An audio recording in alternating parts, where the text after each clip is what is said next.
ನಮಸ್ಕಾರ. ಈ ಅತ್ಯಂತ ಮಾಂತ್ರಿಕ ಮತ್ತು ಅದ್ಭುತವಾದ ವಿವರಣೆಯ ಪಯಣಕ್ಕೆ ಆತ್ಮೀಯ ಸ್ವಾಗತ. ಇವತ್ತು ನಾವು ನಮ್ಮೆಲ್ಲರ ಮನಸ್ಸಿನ ಆಳದಲ್ಲಿ ಬಚ್ಚಿಟ್ಟಿರೋ ಒಂದು ದೊಡ್ಡ ರಹಸ್ಯ, ಒಂದು ಮಾಂತ್ರಿಕ ಶಕ್ತಿಯನ್ನು ಹುಡುಕೋಕೆ ಹೊರಟಿದ್ದೀವಿ. ಡಾಕ್ಟರ್ ಜೋಸೆಫ್ ಮರ್ಫಿ ಅವರ ಪುಸ್ತಕದ ಆಧಾರದ ಮೇಲೆ ಸಿದ್ಧವಾಗಿರೋ ಈ ಪಯಣ ಖಂಡಿತ ನಮ್ಮೆಲ್ಲರನ್ನೂ ಬೆರಗುಗೊಳಿಸುತ್ತೆ. ಬನ್ನಿ ಶುರು ಮಾಡೋಣ. ಒಮ್ಮೆ ಕಣ್ಣು ಮುಚ್ಚಿ ನಿಧಾನವಾಗಿ ಯೋಚನೆ ಮಾಡಿ ನೋಡಿ. ನಮ್ಮ ಮನಸ್ಸಿನ ಆಳದಲ್ಲಿ ಅಡಗಿರುವ ಆ ರಹಸ್ಯವಾದರೂ ಏನು? ನಾವು ಗಾಢವಾದ ನಿದ್ರೆಯಲ್ಲಿದ್ದಾಗಲಿಕ್ಕಿಲ್ಲ, ನಮ್ಮ ಹೃದಯ ಬಡಿಯುವಂತೆ, ನಾವು ಉಸಿರಾಡುವಂತೆ, ಯಾವುದೇ ವಿಶ್ರಾಂತಿ ಇಲ್ಲದೆ ಕೆಲಸ ಮಾಡುವ ಆ ಗುಪ್ತ ಜಾಗ ಎಲ್ಲಿದೆ? ಹೌದು, ಈ ಪ್ರಶ್ನೆಗೆ ಉತ್ತರ ನಮ್ಮೊಳಗೆ ಇದೆ. ಸರಿ, ಈಗ ಇದರೊಳಗೆ ತಿಳ್ಕೋಣ ಬನ್ನಿ. ನಮಗೆಲ್ಲ ಅನಿಸುತ್ತೆ ನಾವು ಯೋಚನೆ ಮಾಡೋ ಈ ಮೆದುಳೆ ಎಲ್ಲವನ್ನೂ ನಿಯಂತ್ರಿಸುತ್ತೆ ಅಂತ, ಅಲ್ವಾ? ಆದರೆ ಖಂಡಿತ ಅಲ್ಲ. ನಾವು ಎಚ್ಚರ ಇರುವಾಗ ಬಳಸುವ ನಿಮ್ಮ ತಾರ್ಕಿಕ ಮೆದುಳು ಕೇವಲ 10% ಮಾತ್ರ. ಉಳಿದ ಆ ಬೃಹತ್ ಅಂದರೆ 90%ದಷ್ಟು ಅಗಾಧವಾದ ಶಕ್ತಿ ಇರೋದು ನಮ್ಮ ಉಪಪ್ರಜ್ಞೆ, ಅಂದರೆ ನಮ್ಮ ಒಳಗಿನ ಮನಸ್ಸಿನಲ್ಲಿ. ಇದೇ ನೋಡಿ ನಮ್ಮ ನಿಜವಾದ ಮಾಂತ್ರಿಕ ಶಕ್ತಿ ಅಂದರೆ. ನಮ್ಮ ತಾರ್ಕಿಕ ಮೆದುಳು ಕೇವಲ ಲೆಕ್ಕಾಚಾರಗಳನ್ನು ಮಾಡ್ತಾ ಈ ಹೊರಗಿನ ಪ್ರಪಂಚವನ್ನು ಮಾತ್ರ ನೋಡ್ಕೊಳ್ಳುತ್ತೆ. ಆದರೆ ಆ ಒಳಗಿನ ಪ್ರಪಂಚವನ್ನು ಒಮ್ಮೆ ಗಮನಿಸಿ, ಅದು ನಮ್ಮ ಭಾವನೆಗಳು, ನಮ್ಮ ಹೃದಯ ಬಡಿತದ ಇಡೀ ಜೀವಶಕ್ತಿಯನ್ನು ಅತ್ಯಂತ ಶಾಂತವಾಗಿ ತನ್ನ ಪಾಡಿಗೆ ತಾನು ನಡೆಸುವ ಒಂದು ಆಳವಾದ ಜಗತ್ತು. ಇಷ್ಟೊಂದು ಅದ್ಭುತವಾದ ಶಕ್ತಿ ಕೇಳಿದಾಗ ವಿಭಾಗ ಬಂದರೂ ಮಾನಸಿಕ ಚಲನಚಿತ್ರ ಮತ್ತು ಕಲ್ಪನೆಯ ಮಾಂತ್ರಿಕ ಶಕ್ತಿ. ಇತಿಹಾಸದ ಶ್ರೇಷ್ಠ ಚಿಂತಕರು, ವಿಜ್ಞಾನಿಗಳು ಈ ಒಳಗಿನ ಶಕ್ತಿಯನ್ನು ಹೇಗೆ ಬಳಸ್ತೀವಿ ಅಂತ ನೋಡೋಣ. ಮತ್ತು ಇದು ಅದ್ಭುತವಾಗಿ ವಿವರಿಸುತ್ತೆ ಅಂದ್ರೆ, ಒಂದು ಚಿತ್ರ 1000 ಪದಗಳಿಗೆ ಸಮಾನ. ನಾವು 1000 ಪದಗಳಲ್ಲಿ ಹೇಳೋದನ್ನ ನಮ್ಮ ಒಳಗಿನ ಮನಸ್ಸು ಅರ್ಥ ಮಾಡ್ಕೊಂಡೇ ಇರಬೇಕು. ಆದರೆ ನಾವು ಕಲ್ಪಿಸಿಕೊಳ್ಳೋ ಒಂದು ಸ್ಪಷ್ಟವಾದ ಚಿತ್ರ ಆ ಬೃಹತ್ ಎಂಜಿನ್ಗೆ ನೇರವಾದ ಮಾಂತ್ರಿಕ ಆಜ್ಞೆಯಾಗಿ, ಅಂದರೆ ಒಂದು ಕಮಾಂಡ್ ಆಗಿ ಕೆಲಸ ಮಾಡುತ್ತೆ. ಮಹಾನ್ ವಿಜ್ಞಾನಿ ನಿಕೋಲಾ ಟೆಸ್ಲಾ ಅವರು ಇದೇ ತಂತ್ರವನ್ನು ಬಳಸ್ತಿದ್ದ. ಹೌದು, ಅವರು ಯಾವುದೇ ಹೊಸ ಯಂತ್ರವನ್ನು ನಿರ್ಮಿಸುವ ಮುಂಚೆ ಮೊದಲೇ ಒಂದು ಸ್ಪಷ್ಟ ಕಲ್ಪನೆ ಮಾಡ್ತಿದ್ರು. ಆಮೇಲೆ ಅದನ್ನು ತಮ್ಮ ಮನಸ್ಸಿನಲ್ಲೇ ಒಂದು ಸಿನಿಮಾದ ಹಾಗೆ ಓಡಿಸ್ತಾ ಇದ್ರು. ಕೊನೆಗೆ ಅವರ ಒಳಗಿನ ಆ ಅಗಾಧವಾದ ಮನಸ್ಸು ಅದನ್ನು ವಾಸ್ತವದಲ್ಲಿ ಅಕ್ಷರಶಃ ನಿರ್ಮಿಸುತ್ತಿತ್ತು. ನಾವು ಕೂಡ ಇದೇ ಸರಳವಾದ ತಂತ್ರವನ್ನು ಬಳಸಬಹುದು. ವಿಭಾಗ 2: ಗುಣಪಡಿಸುವ ಮಾಂತ್ರಿಕ ಶಕ್ತಿ ಮತ್ತು ನನ್ನ ಒಳಗಿನ ರಹಸ್ಯ. ಮಾರಿಸ್ ಲಿಗ್ಮನ್ ಅವರ ಅದ್ಭುತವಾದ ಕಥೆ ನಮ್ಮೊಳಗಿನ ಈ ಗುಪ್ತ ವೈದ್ಯನ ಶಕ್ತಿಯನ್ನ ಜಗತ್ತಿಗೆ ತೋರಿಸಿಕೊಟ್ಟು.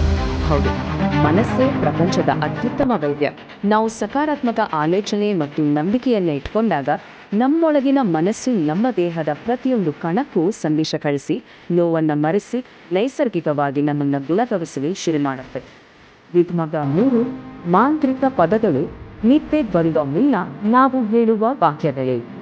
ನಾವು ರಾತ್ರಿ ನಿದ್ರೆಗೆ ಜಾರುವ ಆ ಕೊನೆಯ ಕ್ಷಣಗಳಲ್ಲಿ ನಮ್ಮ ಮೆದುಳು ಈ ಮಾಂತ್ರಿಕ ಶಬ್ದಗಳನ್ನು ಅತಿ ಹೆಚ್ಚು ಸ್ವೀಕರಿಸುವ ಸ್ಥಿತಿಯಲ್ಲಿರುತ್ತೆ. ಉದಾಹರಣೆಗೆ, ನಾನು ಅತ್ಯುತ್ತಮ ಗಾಯಕ ಅನ್ನೋ ಸರಳ ಪದಗಳನ್ನು ಮಲಗುವ ಮುನ್ನ ಪ್ರೀತಿಯಿಂದ ಬೇಕಾದಂಗೆ ಅದು ನಮ್ಮ ಒಳಗಿನ ಮನಸ್ಸನ್ನು ಮುಂದಿನ ದಿನದ ಯಶಸ್ಸಿನ ಕಡೆಗೆ ಪ್ರೋಗ್ರಾಮ್ ಮಾಡುತ್ತೆ. ಇದೇ ನೋಡಿ ಆ ಮ್ಯಾಜಿಕ್ ಸ್ಪೆಲ್. ಈಗ ನಿಜವಾಗಿಯೂ ಕುತೂಹಲಕಾರಿಯಾದ ವಿಷಯ, ಈಗ ಮಲಗುವ ಮುನ್ನ ಹೇಳುವ ವಾಕ್ಯಗಳು ಸಂಪತ್ತನ್ನು ಕೂಡ ಆಕರ್ಷಿಸ್ತವೆ.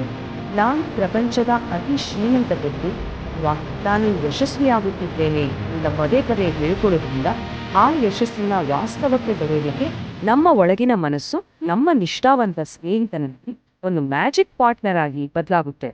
ವಿಭಾಗ 4: ಭಯ ಮತ್ತು ಅಭ್ಯಾಸಗಳನ್ನು ಜಯಿಸುವುದು ಹಾಗೂ ನಮ್ಮ ಮನಸ್ಸಿನ ವಿನ್ಯಾಸಗಳನ್ನು ಬದಲಾಯಿಸುವುದು. ನಮ್ಮ ಮೆದುಳು ಒಳ್ಳೆಯ ಹಾಗೂ ಕೆಟ್ಟ ಅಭ್ಯಾಸಗಳನ್ನು ಹೇಗೆ ಕಲಿಯುತ್ತೆ ಅಂತ ತಾರ್ಕಿಕವಾಗಿ ನೋಡೋಣ. ಯಾವುದೇ ಅಭ್ಯಾಸ ಒಂದು ಪ್ರಚೋದನೆ, ಅಂದರೆ ಒಂದು ಕಾರಣದಿಂದ ಶುರುವಾಗುತ್ತೆ. ಆಮೇಲೆ ನಾವು ಒಂದು ಕ್ರಿಯೆ ಅಥವಾ ದಿನಚರಿಯನ್ನು ಮಾಡ್ತೀವಿ. ಕೊನೆಯಲ್ಲಿ ಮೆದುಳಿಗೆ ಒಂದು ರೀತಿಯ ಭಾವನೆ ಅಥವಾ ಪ್ರತಿಫಲ ಸಿಗುತ್ತೆ. ಇದು ಪದೇ ಪದೇ ಆಗ್ತಾ ಇದ್ದಾಗ ಅದು ಅಭ್ಯಾಸ ಆಗಿಬಿಡುತ್ತೆ. ಹಾಗಾಗಿ ಇಲ್ಲಿನ ಅತಿ ಮುಖ್ಯವಾದ ಅಂಶ ಎಂದರೆ ಆ ಹಳೆಯ ಭಯದಲ್ಲಿ ಅಥವಾ ಆ ವೃತ್ತವನ್ನು ಹಿಡಿಯೋದು. ನೀರಿನಲ್ಲಿ ಈಜುವ ಭಯವನ್ನು ಹೇಗೆ ಬದಲಾಯಿಸಬಹುದು? ಮೊದಲು ಕಣ್ಣು ಮುಚ್ಚಿ ದೀರ್ಘವಾಗಿ ಉಸಿರಾಡಿ, ಆಮೇಲೆ ಏರಿಯಲ್ಲಿ ಖುಷಿಯಿಂದ ಸೇಫಾಗಿ ಆಟ ಈಶ್ವರ ಹಾಗೆ ಕಲ್ಪನೆ ಮಾಡಬೇಕು. ನಮ್ಮ ಆ ಸುಂದರ ಕಲ್ಪನೆ ನಮ್ಮ ಭಯವನ್ನು ಸಂಪೂರ್ಣವಾಗಿ ಕರಗಿಸ್ಕೊಳ್ಳುತ್ತೆ. ನಮ್ಮ ಮನಸ್ಸಿನೊಳಗಿರೋ ಆ ಭಯಾನಕ ನಕಾರಾತ್ಮಕ ಚಿತ್ರಗಳನ್ನು ಸುಮ್ಮನೆ ಹಾಕಿ ಆ ಜಾಗದಲ್ಲಿ ಸ್ವಾತಂತ್ರ್ಯ ಮತ್ತು ಕ್ಷಮೆಯಂತಹ ಸಕಾರಾತ್ಮಕ ಚಿತ್ರಗಳನ್ನು ತಿಳಿಯೋದು. ಆಗ ಮಾನಸಿಕ ತಡೆಗಳು ಮತ್ತು ನಕಾರಾತ್ಮಕ ಅಭ್ಯಾಸಗಳು ಬೇರು ಸಹಿತ ನಾಶವಾಗ್ತವೆ. ಎಲ್ಲವೂ ಬದಲಾಗುತ್ತೆ. ನಮ್ಮ ಉಪಪ್ರಜ್ಞೆ ಮನಸ್ಸನ್ನು ವಿದ್ಯುತ್ಗೊಳಿಸೋದು ಎಷ್ಟು ಸರಿಯಾಗಿದೆ ಅಲ್ವಾ? ವಿದ್ಯುತ್ ಅನ್ನೋದು ಒಳ್ಳೆಯದೂ ಅಲ್ಲ, ಕೆಟ್ಟದ್ದು. ಅಧಿಪತ್ರದಲ್ಲಿ ಅತ್ಯದ್ಭುತವಾದ ಬೆಳಕನ್ನು ತರಬಲ್ಲದು. ಅದೇ ತಪ್ಪಾಗಿ ಬಳಸಿದ್ರೆ ಅಪಾಯವನ್ನು ತರಬಲ್ಲದು. ಅದೇ ರೀತಿ ನಮ್ಮ ಮನಸ್ಸಿನ ಆ ಅಗಾಧ ಶಕ್ತಿಯನ್ನು ನಾವು ಸಕಾರಾತ್ಮಕವಾಗಿ ಒಳ್ಳೆಯ ಆಲೋಚನೆಗಳಿಂದ ಹೇಗೆ ನಿರ್ದೇಶಿಸ್ತೀವಿ ಅನ್ನೋದ್ರ ಮೇಲೆಯೇ ನಮ್ಮ ಇಡೀ ಜೀವನ ನಿಂತಿದೆ. ಹಾಗಾದರೆ ಈ ಅದ್ಭುತವಾದ ಮಾನಸಿಕ ಶಕ್ತಿಯನ್ನು ನಾವು ಹೇಗೆ ಬಳಸೋಣ? ಇಂದು ರಾತ್ರಿ ಮಲಗುವಾಗ ನಿಮ್ಮ ಮನಸ್ಸಿನ ಪರದೆಯ ಮೇಲೆ ಯಾವ ಸುಂದರವಾದ ಯಶಸ್ವಿಯಾದ ಚಲನಚಿತ್ರ ಮೂಡಲಿದೆ? ಆ ಮಾಂತ್ರಿಕ ವಾಕ್ಯಗಳನ್ನು ಬಳಸಿ ನಮ್ಮೆಲ್ಲರ ಒಳಗಿರುವ ಆ ದೀರ್ಘ ನಿಧಿಯನ್ನು ಯಶಸ್ಸು.